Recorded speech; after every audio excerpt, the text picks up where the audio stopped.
Ana meneh. Assalamualaikum suping dalu Mas Akbar menawi kepareng nyuwun lagu Bengawan Sore kula kintunaken kagem Karang Taruna Desa Tembeling lan pelanggan tiket kula ingkang asli warga Tembeling matur suwun saking Karno WMC. Oh, WMC juga hadir. Kanca-kanca dulur-dulur WMC juga hadir. WMC kuwi Wayang Mania Community. Oh, iki tidak fanatik dengan dalang satu dan satunya. Ya. Tapi iki kabeh wayangan didukung. Oh, ngono. Prinsipe siapapun dalangnya yang penting wayangannya. Oh iya.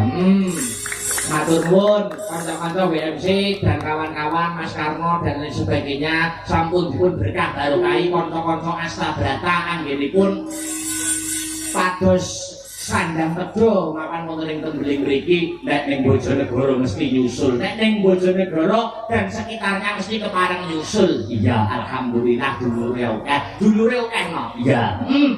Ya. Guna kan tanpa guna sing diampi-ampi kudu dadi bukti sing diantur-antur kudu lumaku anake dhewe sowan mrene ora ijen. Oh ngono. Kejaba nganti kanca-kanca sanggar seni Astabrata ya kuwi kanca-kanca nyogo utawa pengarawit kang sarta mbak-mbak lan adik-adik Swarawati. Ya.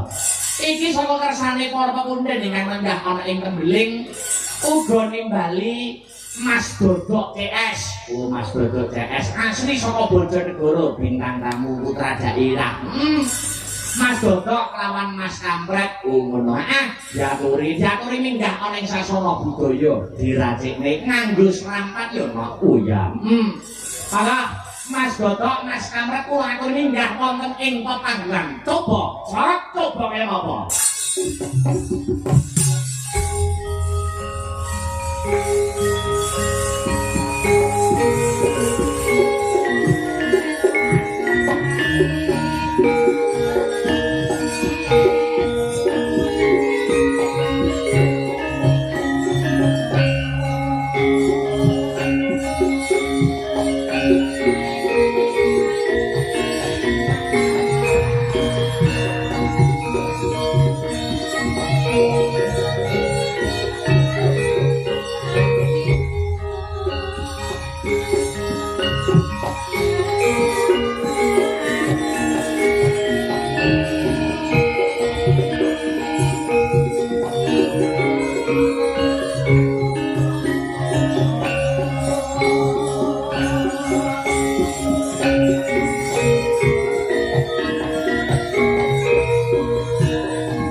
Wilujeng dalu, selamat malam Mas Dodok. Wilujeng dalu selamat malam macange Mbak Limbu Mas Akbar sing bagus dhewe sak Kabupaten Nganjuk. Amin, amin. Wah, lama tidak jumpa kalian panjenengan Mas Dodo. Injih Mas Akbar.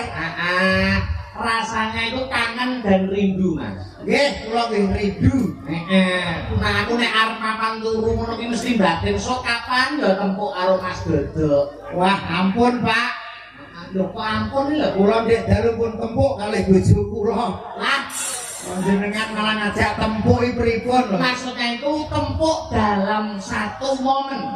Dalam satu event, dalam satu pagelaran. Leres. Akhirnya sakniki tenggene desa Tembeling Kasiman sanjet pepanggihan langsung kali jenengan. Amin. Niki nggih saking pambudidayane para pepunden-pepunden ingkang lenggah ana ing Tembeling ya, Mas. Injih, luar biasa. Saking tresnane kalih Mas Akbar, saking tresnane kalih Mas Dodo, awake dhewe saged sak panggung. Leres. Niki mertanggake napa to, Mas? Piyayi mriki warga Tembeling mriki tasih purun nguri-nguri kabudayan Jawi. Leres. Wayangan khususipun nggih murup-murup kabudayan Jawi wayangan menika. Luar biasa, Mas. Penontonnya panjenengan komentari kados pundi Mas Dodo? Suasana kada hari ini. Komentare ki rasane aku kaya ning tengah-tengah lapangan kaya delok Piala Dunia. Hebat tenan iki. Tumplek dari isi, Mas. Injih, kiai mriki desa mriki dan sekitarnya lek wonten rigitan wayangan niku sing mirsani kuwat sangat, Pak. Sudah dari dulu mesti pasti penontonnya kebak ya Mas. Mungkin dari nenek moyang zaman riyen niku ngantos saniki alhamdulillah piyayi mriki niku lek enten wayang mesti kebak. Niki mertandake napa? Mertandake lek piyayi mriki niku rukun ugi remen kalih kabudayan. Sik Mas Dodo. Pripun? Aku rene iki saking senengku karo warga masyarakat Tembeling. Nggih, wayang tak gawake, gamelan tak gawake, sinden uga bareng rombongan, pesrawit uga bareng rombongan. Nggih, kanca-kancaku tajak kabeh rene, kabeh ngalah berkahe warga masyarakat Tembeling ana ing adicara bersih desa. Injih, ngajak sinden, aku ngajak pengrawit. Nggih, kanca sound system. Nggih, lan jenengan mriki ngajak sinten? Kula nggih mboten piyambakan. Para dhewe Mas. Kula beto rencang nggih beto dagelan. Dagelan sing pesenane Pak Kades. Pak Kades pesen pripun Mas Dodo? Pak Kades menika pesen kalih kula gawakno dagelan tolak omo tikus. Nah, menika dilondonge, Pak. Menika. Tikus, rene ketua tikus. Oh, iki dadi anu ya, tolak homo. Omo tikus nggih niki ketuane. Mulane kula jak mriki kersane daerah mriki dijauhkan dengan namanya omo tikus. Dadi tikus karo iki wedi ya, Mas. Loh, tikus anggere iki langsung sungkem bekti mati, Pak. Apa ya anu ya, leluhure tikus ngono ya. Iki nenek moyange. Kakek moyang nenek moyange tikus. Iki kakekane tikus iki. Ya kan ya, guys. Iki piye tolong ditimbali mriki paling gak ki sungai bahagia. Wajahmu kok pucet kaya modele kena tipes to, Brat. Sesuk tanggal 20 ki lho. Lah nyapa tanggal 20? Lah jiringku mbok kekrek 250 kok bangku telat meneh. Kok malah ngurusi bang iki piye to? Bang apa? Bang Mekar to? Mboten gada mekar kok. Lah apa? BMT. Kok malah nemen to, Bro? Wong dalang diceluk rene diwene rejeki, sinden diceluk rene diwene rejeki, yoga pengrawit Mas Dodo dagang kondang ya diwene rejeki kok ning kene nggur arep adu nasib pamer utang lho. Lah iya, wong kok malah sing disombongno utang. Wong iki sing disombongno kebiasaane apa? Prestasi. Kados Mas Akbar iki prestasine tau menjuarai dalang se-Jawa Timur. Nggih Mas. Mas Dodo uga mengkono putra daerah asli Bojonegoro. Membawa nama Bojonegoro semakin tinggi. Lah kowe membawa sapa? Membawa bojoku. Bisa membawa bojomu nyapa mbok kowe? Alah prestasi apa? Rene tandane. Nyapa? Iki sok koyo gajah diduk ngono lho. Diduk malah ngino Mas. Ngene ra kaprah ngene. Dhewe aku kaya gajah duduk. Aku ya pengen tetepangan karo sapa? Kale anu IRM IRM sapa? Rumah makan Rumah makan lambe Mas Dalang lho. Mas Dalang. Ini ora main-main lho Mas. Iya ya, sapa lah sing ngajak main dadu? Semain dadu maksudnya ora ngono. Mas Akbar iki ora sembarang dalang, pendidikannya tinggi. S1 nggih Mas. S1 sarjana seni. Sarjana seni. Kula nggih SPD, dodok SPD sarjana pendidikan. Niki nggih SPD, Pak. Sarjana pendidikan juga. Boten. Lho, SPD ki apa? Niki sampun pedodel gini. Alias Ayo ngomong tikus kok ya. utruk. Nek aku nek Mas Dodok kula sampun kulino tetepanan ketemu. Nek kalih blekok moncrot niki Boten blokak mantra to panjenengan semia-mia iki sing jenenge tereme nggih.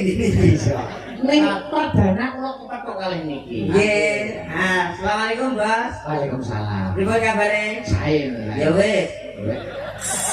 Wis ngono wis to. Lorong tau ditembak unyeng-unyengem kowe. Wis kok denane ngatek garing tembak. Nek diari wong iki sing unggah-ungguh tata krama, tata traksila, Praksila piye sing mbok adepi iki sapa? Sopo kena dalan kok kosong ini hansip. Maksudnya iki Mas Dalang iki piye? Lho piye ben ngene wis kok. Iki dalang kondang saking Nganjuk. Lah sing ngarani dalan kependhep ya sapa?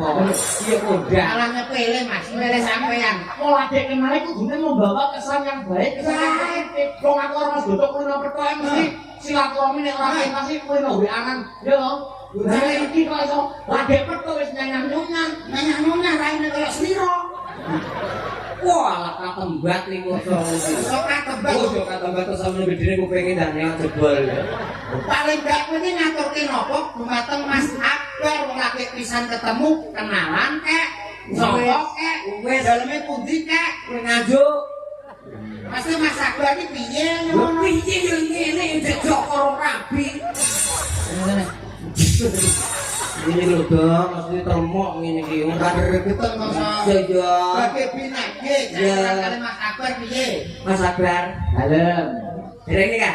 Dereng. Lah ono wae, Mas. Apa? Kepuwi mumbruk. Apane sepuh apa? Sampeyan ora roh to. Apa? Sampeyan dereng sepuro to? Dereng. Kula dereng Bojonegoro kula dereng patek paham Mas. Oh, dereng Pak. Arep main teng mriki jarang. Lah iya. Insyaallah badhe niki lumitu teng mriki, Mas. Amin. Nah ngono sing mbok banggakno apa to awakmu kuwi? Kowe iki rabi ping pira? Aku ping pisan. Sampeyan Dereng rabi. Iki lho Lek. Lah kowe rabi ping pira? 3 kali, Bro. Cilik awake sing penting lho. Ana paribasan. Wong rabi kuwi seneng ning aja Seneng-seneng rabi. Siji kanggo selawase. Rabi ping 3 kuwi aku yo ngugeme pepatah bahasa Indonesia. Pepatah piye? Jangan sampai terjerumus di lubang yang sama. Akhire Yo rabi ping 3 Pak lho gitu. suara lecet nang lho. Iya lah. Dalam kula niku tesih Joko, Joko. dereng rabi. Mbok sampeyan iki sebagai orang tua, sebagai senior kula mbok mengajari memberi contoh Akbar sing apik. Apik, Aku ki golek jodoh wong wedok sing model piye. nah, ono Ora kok malah rabi ping 3. pengalaman dari saya. Oh, rabi kuwi ana kriteriane Mas Dodok Muhammad. Mas Dedok Muhammad kudu nabrak iki ngono. Jangan gawe jeneng kok saenake lho, Pret we. Iya ya jenengan anak kuwi Dodok. Kowe ngajak buka-bukaan wadi we. Niki nek teng panggung kampret, Mas. Kampret. Nek jeneng KTP sampean ora ngerti to? Sopo nama KTP-ne siapa? Nama KTP iki jenenge Ratno. Julukane Ratno Budel. Anak kebo, Dodok. Del Budel. Ya Lah kok iso itu kampret itu. kuwi Dodok King Kong kuwi. Anane asu. Anane dituluk kampret iki riyen nggih ngoten niku to Pak Rabi ping 3. Rabi ping 3, Pak. Wong nek ora iso menep yo kampret potongane kok cukit bang. Cek kok iso rabi ping 3 ngaten niku. Nggih. Kok maksudnya wong wedok kok iso ndelok sampean iso tertarik iki sing ndelok apa? Sing didelok apa mundase kaya ucuk kene. Ketampanan gue dong. Saja gue. Rai kaya tambal ban kok ketampanan gue pret. Sik, tapi niki kula bingung tenan. Nah, kudu gumun sampean. Sik, maksudnya ngene. Kudu gumun. Oh, wong iso Kudu gumun. Nyuwun sewu, Pak Dodo. Pripun Mas? Nek menurut jenengan Mas Kamret iki bagus apa elek? Jujur mau. Nek aku dari hati nurani paling dalam jelas elek. Elek. Oke, aku anggere roti wedi kudu bumbu kok. Elek to nggih Mas. Elek. Nek kula pripun? Jenengan bagus, resik. Kula gumun. Mas Kamret iki wajahnya nyuwun sewu nggih. Nggih. Elek. Kok rabi ping 3. Kula iku sing ganteng resik kuning kok mboten rabi-rabi. Kok dereng rapi-rapi. Iki dane kowe anu, mlakumu cara wonge ora lugu. Ora lugu, wis jelas kowe kanggo dukun wis. Lho, kene kalah rupa menang jopo lho iki. Ya kok aku ngene duduana ora ono. Lah sampean tak parai. Potongane karo siluman bebindang. Ya yo kudane lanyang-lanyangan. Piye? Maksude nek melihat saya itu piye? Lihat lah, sampean kriterianya ada. Loh, nek menurut sampean aku ki cocok wong wedok sing model piye? Wong wedok nek sing andreng-andrenge ning dhuwur alis kuwi aja dirapi iki. Lah nyapa? Lho piye to? Berarti wong wedok nek biar-biar ning alis ki aja dipek bojo. Aja dipek bojo. Lah nyapa kok gak oleh? Boros. Iso boros. Tutupi nganggo eliner ngene iki. Lho, kuwi boros. Terus andreng-andreng kok ning moto ya aja dirapi. Neng mata yo gak dirapi. Mata keranjang. Dhisik to Mas, tak urus ki. Apa enek wong andeng ning moto gak blabur ngono katane. Kate matuk dok wong yo aku bocah kok yo mbok kekrek lho. Kayane paraku Ning mripat mata keranjang. Berarti kriteриane wong wedok ngono. Iya sampean cocoke rabi sing enek andeng-andenge ning bokong. Sik nene bokong iki karaktere piye? Nene bokong. Karaktere kudu Wonge primpen. wonge primpen, Setia. setia, Iya. ora boros, nganyemno pikir. Ngono cocok kanggo Mas Muhammad Akbar. Sik. Ngene. Mas Kamret. Dalam bosku. Neng alis ora entuk. Ora entuk, Neng mripat mau yo ora entuk. ora entuk. Andeng-andenge ning bokong. Ning bokong. Sik, dari ngecek piye? Lah iso sampean dolan ning pasar kok iso enek wong wedok lorot. Delok. Wong wedok mlaku. Laku langsung lorot contone ngene. Anu monggo ganjangan-ganjangan. Piye dan ngomong, Nah, Mas Dodo ngomong dadi wanita. Wah, lah iki wong wedok ngene iki aku kudu tak bakar. Wedok Dia kok kan dadi wedok. sing anggun, sing anggun. Ala-ala kaya buta BBL tepu. Apa kok WBL cepu kucuk ya kowe iki? Lho. WBL ki Lamongan. Loh, WBL tepu ada dong. Apa kuwi? WBL Lamongan apa singkatane? Wisata Bali Lamongan. Cepu yo enek. Cepu apa? WBL wisata Birai Lebok.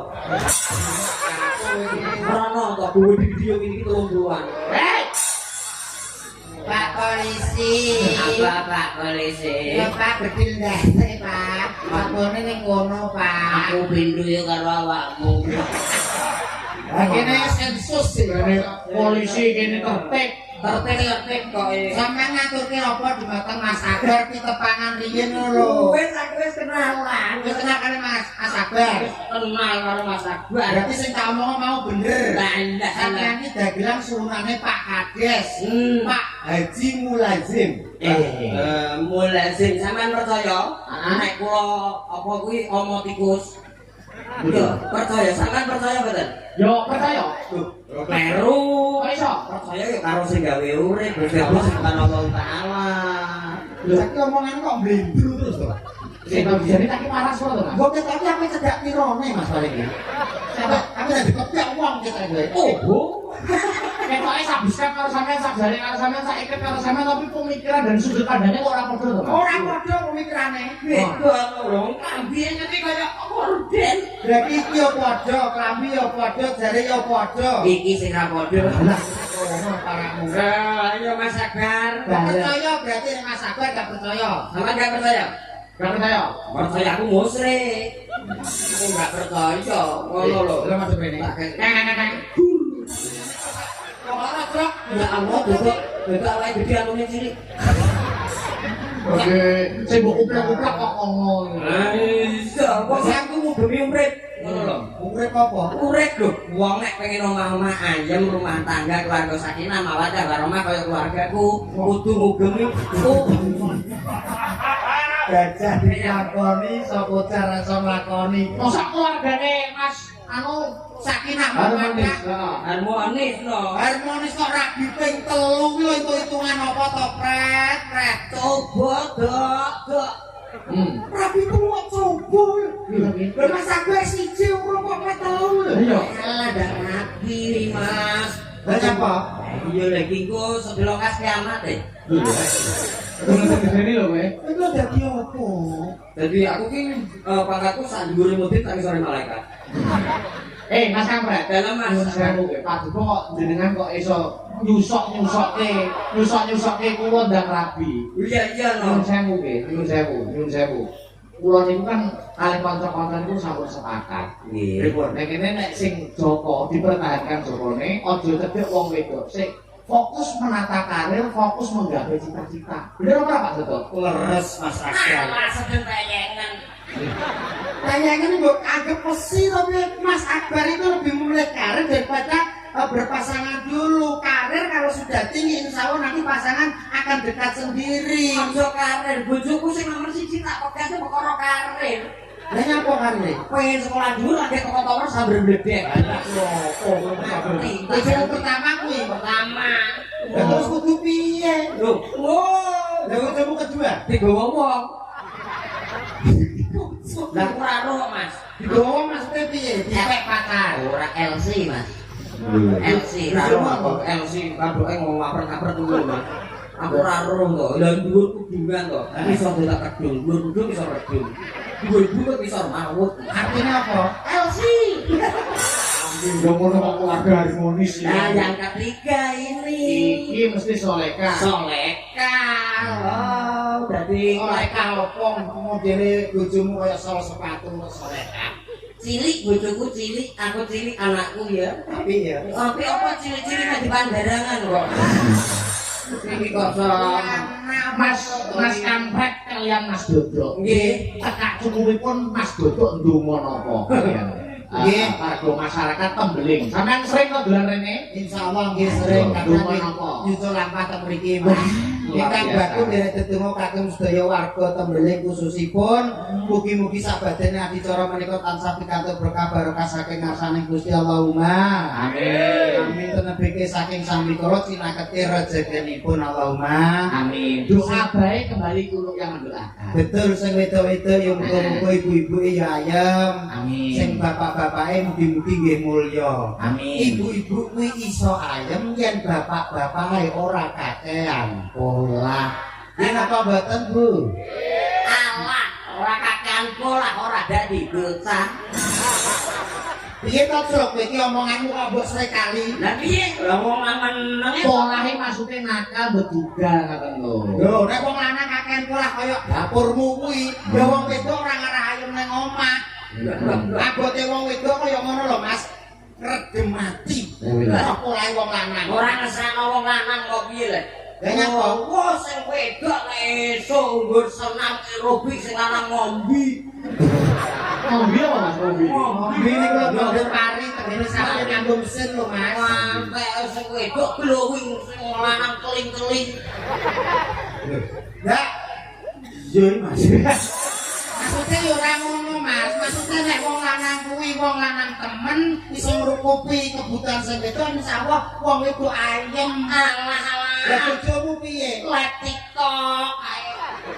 Lek TikTok ngantek nopo-opo sosialita jenenge malah dijak apa kuwi bojone Pak Cari, Pak Irsyad. Bojone Pak Irsyad lu rabi, Cuk. Lho, rabi sing Joko padha karo akak iki. Iya. Sama seperti AA. Lah nyapa bojomu dijak ning ndi? Dijak senam terus nek esuk. Lah, oh ini. Apik malah sehat ya, Mas. Sehat aku. Dan jasmani dan rohani kuat. Kuat apa jenenge lali ora nganggo entrok. Oh ini komputer. Malah tonton kancane aku. Olane to tukono sak bojomu. Mas Dodo, Dalam. Mas Kampret, Dalam. karo dikancani marang kene ya. Cocok. Sing putih, Pak. Mbak Sri Wahyuni dan Mbak Yovika Listarisma. Jumlahnya berdua langsung ya, Pak. Wih, nggih. Kula request angsal. Loh, request apa lo? Niki mawon. Diitunin. Kuwi wis ra entekno ragat. Kok iso ora ngenteni ragat? Piye bojo kuwi skincare gare larang, krim siang malam. Nah. Niki wis mayo ragate. Iki krime apa? GPU. GPO. Saya apa kok GPU? Lu nek kena angin, Masuk angin. iya nek Ini Dewi senior. udah modelku duwe gore iku. Kita masuk. Susun kita apa? Kowe pengen sing ben sepuh. Wong barat siramu dadi jamu mente. Wah, Loko. Untukku ketutruk. Nuwun sewu nggih Budhe. Jenengan kersa ojingan. wes.